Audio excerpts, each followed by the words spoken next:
Isang sunog na bangkay ang nakita madaling araw nitong Miyerkules sa gilid ng pader ng isang subdivision sa barangay Ungca 1, Pavia, Iloilo. Nangingitim na ito at halos matusta ang katawan. Amoy gasolina ang bangkay ayon sa punerarya kung saan ito dinala. Di patukoy kung sino ang naturang bangkay. Pero tinitingnan kung siya ba ang nursing student na si Frank Royce Barbasa na April 28 pa huling nakita ng kanyang pamilya. Lalo't nakita ang mga gamit at ID ni Frank malapit kung saan natagpuan ang bangkay. Kasi yung tiya sir nga gabantay sa iya, naglisensya lang sa kano nga malakat siya. Bata wala ka pamangkot ng iyang tita kung sa din sa makadto. Palaisipan pa kung saan nagpunta noon si Frank.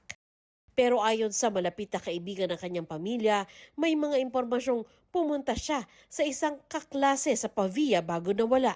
Ang ipamangkot lang sa una, sinuna ang amigo yan na nasa Pavia. Kaya that could lead us to something else. Sinubukan din kausapin ng pulisya ang ex-girlfriend ni Frank pero di raw ito nagbigay ng pahayag. Kwento raw ni Frank sa kanyang pamilya noon, naghiwalay sila ng kanyang ex nitong Pebrero dahil umano sa third party.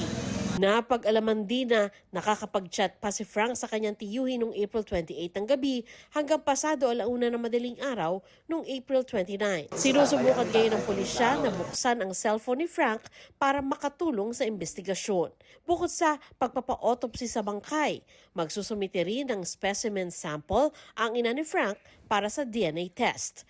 So kung sa DNA resulta sir, gadepende na sir sa SOCO kung saan doon sila makapadala sa nasyonal. Wala pang pahayag ang mga kaanak ni Frank.